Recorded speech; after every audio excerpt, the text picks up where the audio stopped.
Welcome to HRTV Rewind. I'm Millie Ball to take you through the week that was here on HRTV. Wayne, you've been calling her Little Rachel, and that was a good race today. She Wild's the real deal. Yeah. He'll do this like 10 more times. Come on, boy. Up. Come on. Like I said, it's going to be a long road, but you know, it's very generous of what the Jockeys Guild and the PDJF have put together today. No matter what, if you have an interest in the thoroughbred industry, September, it's Keeneland, and it's where you need to be. Well, I have to say off the bat, Ghost Sapper is different from any other horse I've ever been around. Probably one of the smartest individuals that I've worked around. And Ghost Sapper is pulling away impressively. You know, we were teasing about it, making a training video so we could put it in everybody else's stall and say, would you try to do it like this? And I looked at this race trying to find that type of horse. And guess what? You didn't find one. Couldn't find one. Neither did I. Rachel won! She is indeed Rachel Alexandra the Great! If she's not tired off of this race, this victory today, then she is from another planet. She is not, she's not from this planet. Commentator's career came to an end after this year's Whitney, and owner Tracy Farmer, trainer Nick Zito, and Saratoga Racehorse all sent him off with a fine farewell. We're delighted that Saratoga is honoring Commentator in such a way. What has this horse meant to you as an owner? Well, he's been everything to me. He's been a great horse. He's won the Whitney twice. He's won several other graded stakes races, and he's just been a great horse. He deserves to go home and live out his years in honor. How fond was Nick of Commentator? They knew each other's. He'd always try to buy Nick. No one else, but he tried to get him. So that was a game they played. But he's been a great horse, and he is a great horse, and he's going to have a great future. So Commentator will also get an edible key to the city. He'll be paraded on the track and then brought into the Saratoga Winner's Circle. From 2004 to 2009, just 24 career starts, but he made the most of them, 14 wins over the course of those 24 runs, and $2 million in earnings. He's well-deserved of the accolades and everything else that goes along with it this afternoon, including a race named in his honor.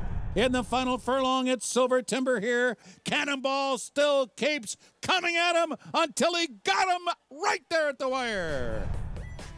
This week's HRTV Diary brought you not just one horse, but an entire barn.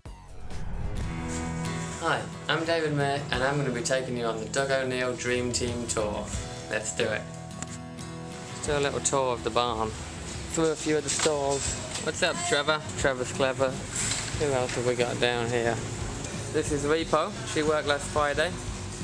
She worked in company with her next door neighbour, who is Necessary Evil. And they both worked awesome. Feeling good heading into the Del Mar Debutante. Necessary Evil walking around the paddock. It's the saddling area where, hopefully if all goes well, Del Mar Debutante Day, she'll be coming in here to get the saddle on. Necessary Evil, she just galloped like a champ. She's going to be real tough in the Debutante. Informed, warming up with a light walk before we go and gallop, getting ready for the Pacific Classic. As you can see, he's nice and relaxed walking around here. It's a different story once you get a leg up on him. Yeah, you heard me. He's looking at the camera. Yeah. He'll do this like 10 more times. Come on, boy. Up. Come on. Let's go. Heads up, Will. Heads up. Heads up.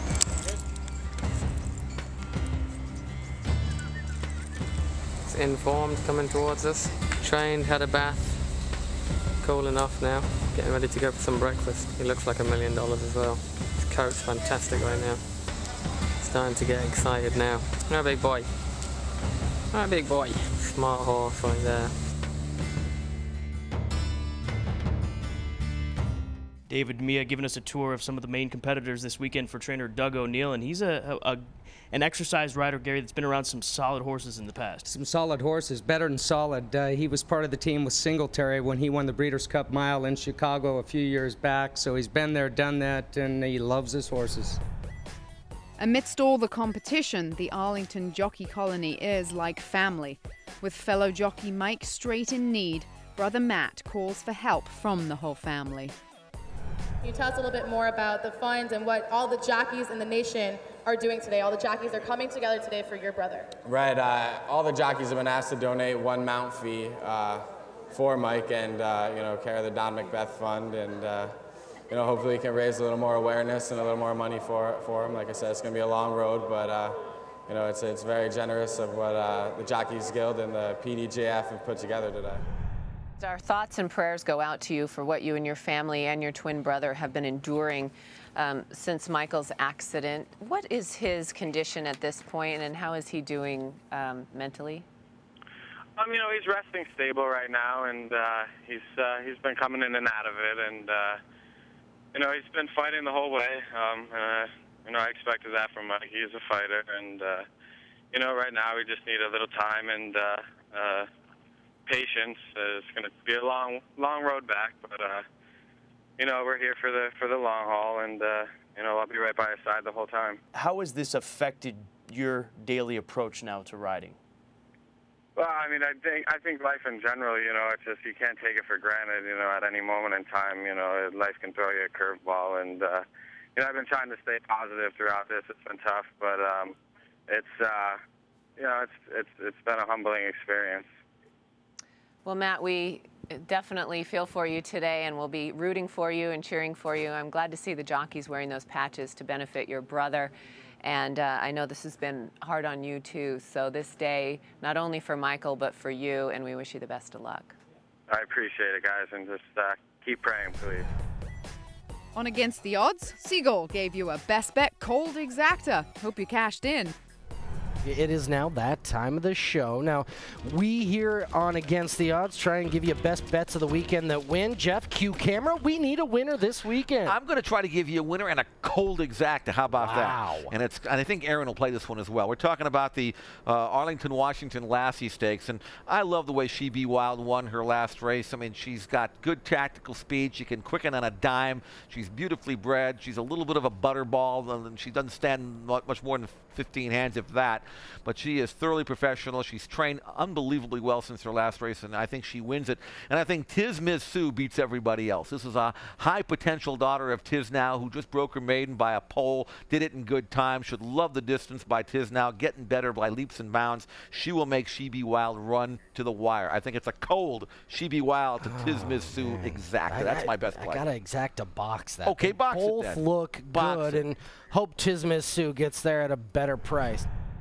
She Be Wild pounces, and She Be Wild takes off for the final 16th, pulling away with style from Tiz Miz Sue, Screen Legend, and the rest.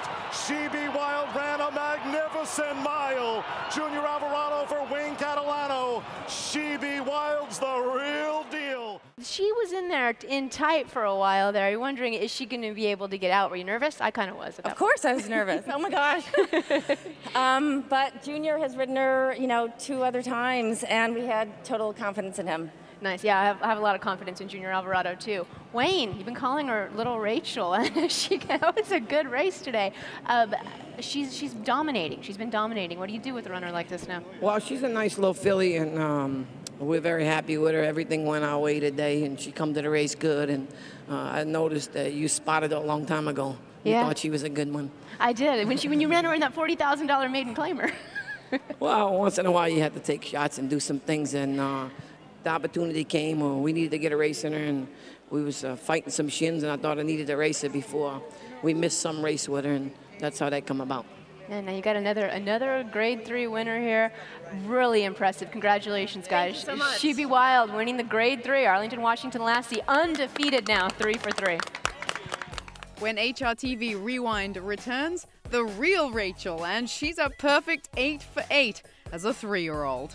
Rachel won! She is indeed Rachel Alexandra, the great Rachel Alexandra, raises the rafters here at the spa.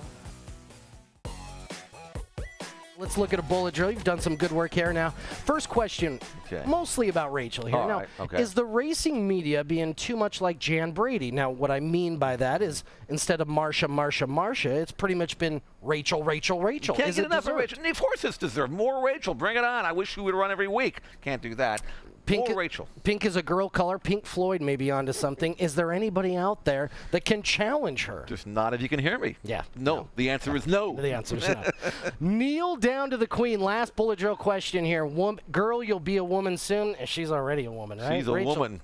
She is already a woman. Paul McCartney sang that.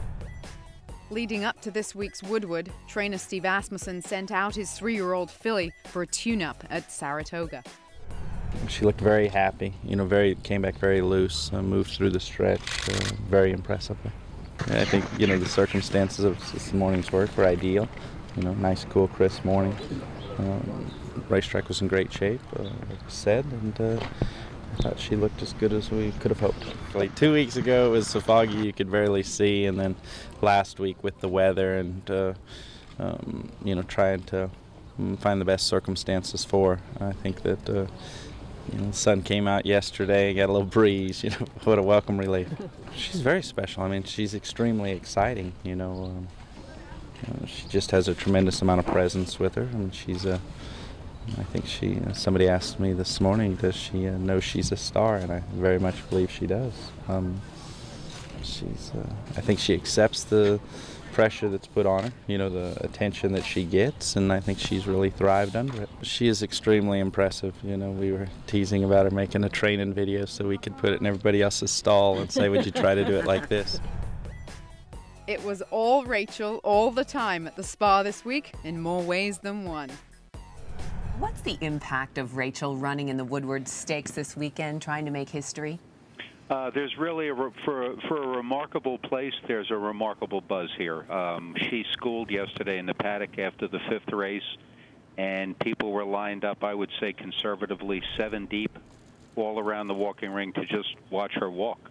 So, I mean, there's almost like the feeling you get before a heavyweight fight or something. It's going to be a very, very special weekend. I mean, it's just going to be a stunning day of racing.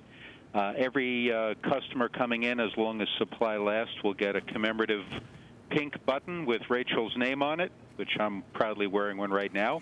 We're doing a lot of Rachel Alexandra merchandise, T-shirts for men and women and children, caps with the net proceeds all going to charities, and we just think it's going to be hopefully a very, very memorable day and a day to just celebrate the sport.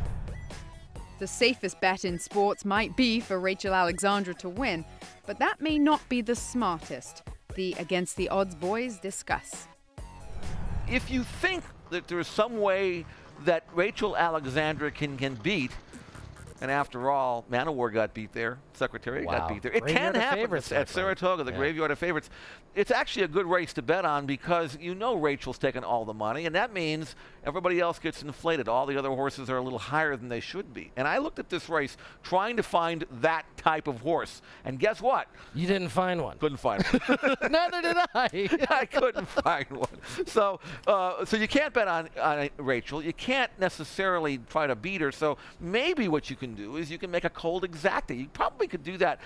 But you have to be right, okay? Because you can't use Rachel on top of the 3 horses. Sure. You're not going to make anything. I actually think there's a chance to make a little bit of money by betting this race. I don't think you should pass. And if you use Rachel, and I agree with you, single on top in exactas, tries, and supers. Now, what I did in the Kentucky Oaks and made a little bit of money is I tossed all the other speed because Rachel's simply going to run all those horses off their feet early and middle and let some horses pick up the pieces from off the pace. Now, obviously, that's Macho again. Obviously, that's Bulls Bay. Those two very much figure in the exacta and try. And if you're trying to beat her, make sure you hit the all button. It's all or nothing. You don't want to not have the horse that beats Rachel Alexandra. So you go all if you are trying to beat her. I think your philosophy of taking the horses that aren't going to be impacted by Rachel in the race, that being the closers, take them. Maybe they pick up the pieces and pass the other speed. Well, that's how to play Rachel. Jeff Siegel, I agree with you as well. All right.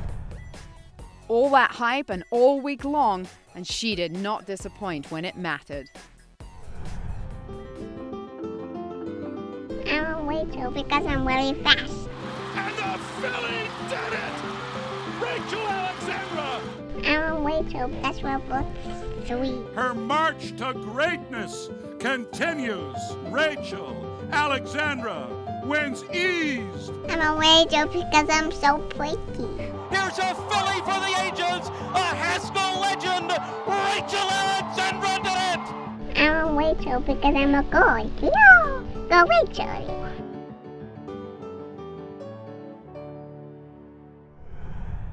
A tremendous run from the back of the pack. Rachel Alexandra, Macho again. They're coming down to the finish. It's going to be desperately close. Here's the wire. Rachel won. She is indeed Rachel Alexandra the Great, beating Macho again here. And farther back, Bulls Bay was third. The time was 1:48.1. Rachel Alexandra raises the rafters here at the Spa.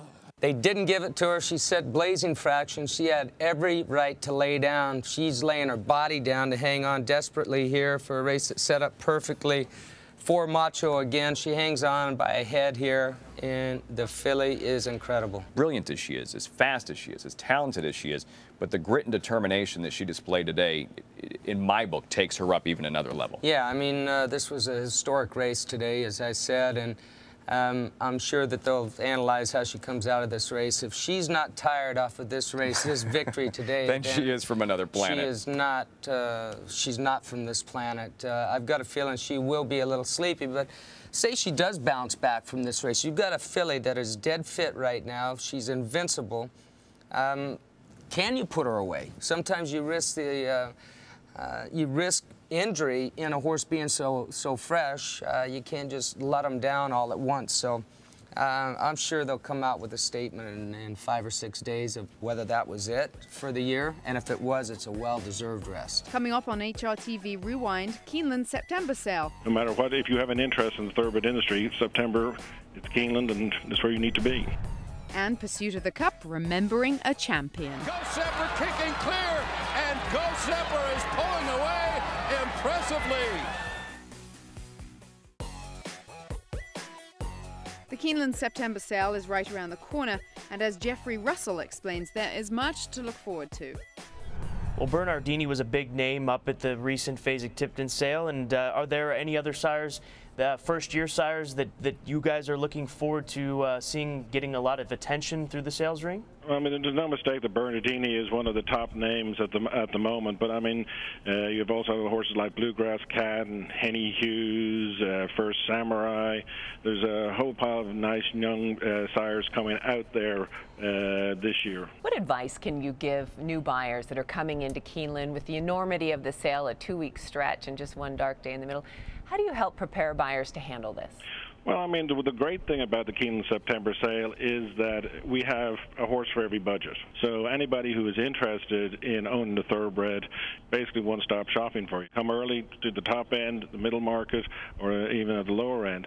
As we found out this year, horses that didn't sell very well through the sales win graded stakes this year, and also top price horses win graded stakes. So no matter what, if you have an interest in the thoroughbred industry, September, it's Keeneland, and that's where you need to be. Now, there's also Overbrook yearlings going through the sale as they begin the Overbrook dispersal. What can you tell us about those? Obviously, they stood the great Stormcat, so this is an opportunity to buy into these bloodlines. It is the second last crop of the great Stormcat himself. He is strongly represented, not just through Overbrook, but through other consigners as well. It'll have a great effect on our sale. On Pursuit of the Cup this week, we remember one of the most versatile horses of all time, Ghost Zapper. Ghost Zapper has now shrugged off Roses in May. Perfectly Perfect continues the rally down the center of the track. Azeri doing her best, but she's now fifth. In between horses, Perfect Trip. Ghost Zapper kicking clear, and Ghost Zapper is pulling away impressively. And a pumped up Javier Castellano, they have soundly defeated Roses in May. Well, I have to say off the bat, Ghost Zapper is different from any other horse I've ever been around. Probably one of the smartest individuals that I've worked around. He came into the shed, of course, we all know he was probably one of the better race horses the last 25, 50 years. And I kept hearing Bobby Frankel say, this horse is a freak. Yeah, I mean, you know, he's so good, he's a freak. And I never could understand it because he was winning by so much and so easily. He came through the shed. His first 3 years, I can count on my two hands the mares he jumped more than twice because he was that proficient. He came down there, he knew his job. He just shows extreme intelligence. And Gosepper is pulling away impressively. When HRTV Rewind returns, the strength of a bond between horse and human that withstands the biggest of tragedies. And I mean, he was through the rail and sprinting across the arena, screaming his name. He had his arms out. And that horse looked up, and it was weird. The horse saw him, recognized him, and I mean, if a horse could scoop a kid up, that one did. Maggie Moss knows the ropes of the claiming game. Her latest claiming success is Lord of the Game. You have some good karma going right now because not only did you reach in and claim Tour of the Cat a little while back, but now Lord of the Game, a horse that was claimed twice during his career. He had victories in stakes races around the country at one point in his career, winning the Cornhusker, but then dropping to the bottom levels of the game. But here comes Maggie Moss to claim him at Mountaineer. What prompted you to do this? Oh, Carolyn, it's about a lot better people out there than me. You know, for instance, like Tour of the Cat, there were people donating $25, $50, $60 from coast to coast, nothing more than just loving horses and thinking, you know, that maybe the time has come for him to retire. You know, just the good folks out there. Well, Windstar bred Lord of the Game, and according to this article in the Daily Racing Forum, you said Windstar really stepped up to the plate on this horse. What did you mean by that? They didn't want a lot of notoriety, but they stepped forward. They're going to pay me back, reimburse me, and they're taking the horse back to Windstar. We're trying to get a ride for him, and they're going to take care of this horse. So that's what I would love to see. Is everybody step up and give homes to these horses, and they did. So my hat's off to Windstar. Where's Lord of the Game right now? Is he still at Mountaineer? If anyone out there listening knows how I can get him from West Virginia to Kentucky, I'm working on that right now. He's anxiously awaiting going home to Windstar, and they're waiting for him there, which is, you know, what a great story. Hurricane Katrina ripped through New Orleans 4 years ago. Inside Information documented this story of hardship and will. Despite their discouragements, the animal rescue teams continued their tireless efforts, and after weeks of struggle, managed to pull out over 500 horses throughout the city. After they were removed from the city, the horses were brought to the Lamar Dixon Expo Center, where their medical needs were attended, and the long, difficult process of reuniting them with their owners could begin. You get 500 horses that are unidentified in a given area, and people will try to take advantage of you. We had people come down there and try to buy them. They'd try to identify horses that weren't theirs. I would take pictures of the animal and pictures of usually the house or the store or anything that was identified where I found the animal, and write an address down nearest to where I found the animal so that we could put it on a web page or let people know, look, here's the picture of it. Is this your horse? I remember we looked through all these barns for this little kid one day. His horse, I forget the kid's name, but his horse's name was Shine. I remember that. And he was looking, and they didn't find him. And we allowed him, actually, that pair, to walk up and down, because we just had a few horses left at the time. They didn't find him anywhere, and they were walking back to the car, and very dejected and upset. The kid was crying and whatnot. And I said, you know what, there are some more horses that we have in a pen in the inner arena. We went in there, and they were looking from the rail. They looked, and all of a sudden you seen that kid turn, and he just locked on that horse. And I mean, he was through the rail and sprinting across the arena, screaming his name. He had his arms out. And that horse looked up, and it was weird. The horse saw him, recognized him, and I mean, if a horse could scoop a kid up, that one did. That's it for HRTV Rewind. It's time to look ahead and what's to come on HRTV this week.